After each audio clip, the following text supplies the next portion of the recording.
اهلا بيكم. هي من المواضيع اللي طول عمرها شغلاني وبفكر فيها، وكنت على طول بحاول ان انا الاقي لها فورميلا او اشوف الموضوع ده بيشتغل ازاي. هو موضوع بسيط، ازاي ان حد يكون عنده موهبة في حاجة معينة ولظروف ما او بطريقة ما نلاقي ان الشخص اللي عنده الموهبة في الحاجة دي بيعمل الحاجة اللي هو عنده فيها موهبة. سؤال يبان ان هو مكلكع او سؤال يبان ان هو ملوش لازمة. اكزامبل مثلا، ايه اللي خلى واحد زي محمد صلاح يلعب كورة؟ وايه اللي خلى واحد زي روجر فيدرر يلعب تنس؟ وايه اللي خلى واحد زي ألبرت اينشتاين يتخصص في الفيزيكس؟ ممكن حد يقول ان هو بان عليه الموهبة وهو صغير في حاجة معينة فتوجه ناحية الحاجة اللي عنده فيها موهبة، وهو ده الموضوع اللي انا عايز اتكلم فيه. ازاي ان احنا نقدر نعلي من احتماليات ان حد يكون عنده موهبة في حاجة معينة ويوفق، ودي كلمة مهمة قوي، ان هو يتخصص وحياته كلها تروح في سكة الموهبة بتاعته. الحقيقة ملخص الموضوع ده بالنسبة لي يجي من معنى كبير قوي، والمعنى ده تحتيه حاجات احنا ممكن نعملها، لكن المعنى الاساسي للموضوع الحقيقة هو التوفيق او التوفيق. ايه هو التوفيق؟ التوفيق ان انت تكون عندك موهبة في حاجة معينة، وان ربنا يوفقك ان انت تستغل الحاجة دي في ان انت تستثمرها، ايا كان شكل الاستثمار ده. الاستثمار ده يكون حاجة دنيوية، او الاستثمار ده ان انت تساعد بيها حد، او الاستثمار ده ان انت تكون بتعمل حاجة بالنسبة لك هي حاجة مفيدة. لكن في الاخر انا بشوف ان قمة التوفيق ان حد في الدنيا دي يكون عنده موهبة في حاجة معينة، وان هو يوفق ان هو يستغل الموهبة دي في ان هو يخرج امكانيات وطاقات وابتكارات ممكن محدش غيره يعرف يعملها. طيب هل التوفيق ده معنى مجرد مفيش اي اسباب ان احنا نقدر نعملها عشان نجيب التوفيق ده؟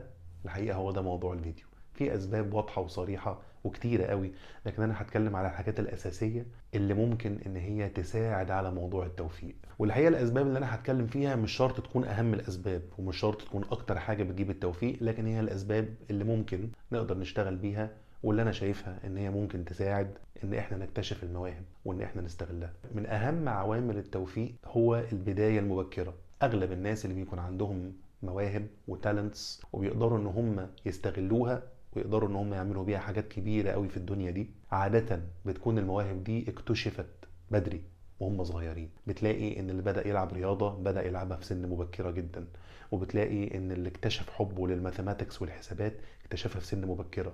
طيب الموضوع ده يجي منين؟ الموضوع ده يجي من الاهل او الاقارب او المدربين او المدرسين او اي حد عينه على الطفل وهو صغير. انت عندك دور كبير جدا في ان انت تكتشف مواهب الناس اللي قدامك والاولاد اللي قدامك، سواء ولاد او بنات وايا كان المجال. طيب ازاي ممكن اكتشف المواهب دي؟ بان انت تكون مركز، وجزء من اولوياتك وجزء من واجباتك تجاه الاولاد دول ايا كان انت موقعك بالنسبه لهم ايه، ان انت تكون حاطط عينيك ان من ضمن الحاجات اللي انت بتعملها ان انت تطلع المواهب. مش بس ان انت تعلمهم، او مش بس ان انت توجههم، او مش بس ان انت تربيهم، لا، يكون من ضمن الحاجات اللي انت مركز فيها بشكل يومي ان انت بتبص عليهم وبتعمل سكاننج وبتعمل كده اكنك مكنه تصوير. عارفين الورقه لما تحطها في مكنه التصوير وتلاقي البتاعه المنوره دي عماله بتعدي وبتعمل سكاننج للورقه؟ هو ده بالظبط، ان انت تكون بتبص للاولاد بعين ان انت بتستكشف ايه المواهب اللي عندهم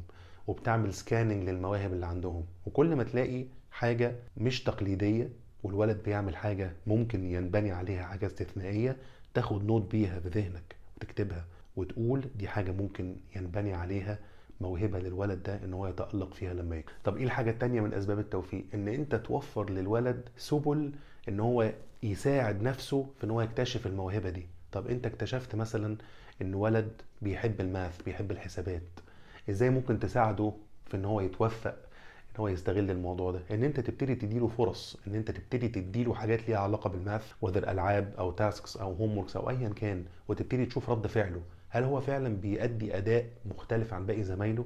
هل هو فعلا بيبدي فضول وكريوزيتي في الموضوع شكله مش طبيعي؟ فان انت تبتدي تفتح له طرق ان هو يحاول ان هو يكتشف الموهبه دي. من ضمن اسباب التوفيق المهمه جدا ان انت تبتدي تكوميونيكيت مع الولد وتقول له ان انت احتمال يكون عندك هبه من ربنا وموهبه في حاجه معينه انت محتاج ان انت تشتغل عليها. يعني تبلغه.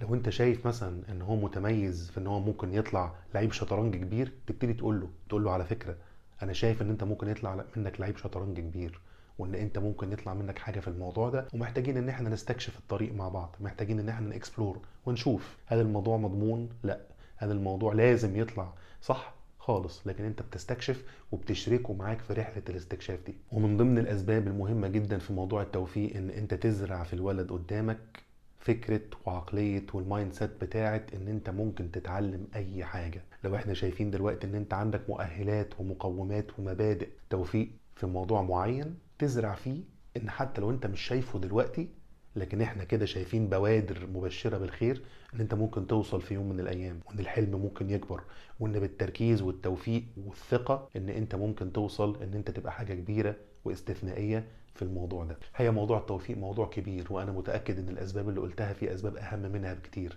لكن انا حبيت ان انا انور لمبة عند كل اولياء الامور وعند الناس المهتمين والمدربين، ان موضوع ان انت تحط في دماغك توجيه الموهبة واكتشاف الموهبة ان هي تكبر، وان هي مع الوقت ممكن تمثل حاجة استثنائية. الحقيقة ده موضوع مهم جدا، ومهم ان احنا كل يوم واحنا رايحين شغلنا زي ما قلت، سواء انت كوتش او سواء ان انت مدرس او سواء ان انت اب او ام، ان انت تكون حاطط في بالك ان من ضمن ادوارك اللي انت بتأديها وواجباتك ان انت تكون بتحاول تحط ايديك وتتلمس المواهب اللي موجودة عند الجيل الجديد، وازاي ان انت لو لقطت ان في موهبة في حتة معينة او ان في بوادر تميز في حتة معينة، ان انت تبتدي تاخد الموضوع ده بشكل جدي، وان انت يكون من ضمن ادوارك ومن ضمن احسن الحاجات اللي ممكن تعملها للولد او البنت في حياته كلها، ان انت تحطه على الطريق بتاع ان هو يوفق ان هو لما يكبر يستغل الموهبة دي. اتمنى يكون الفيديو عجبكم. يا ريت اللي عجبه الفيديو يعمل لايك ويشير ويسبسكرايب لليوتيوب شانل بتاعتنا، ونشوفكم على خير ان شاء الله.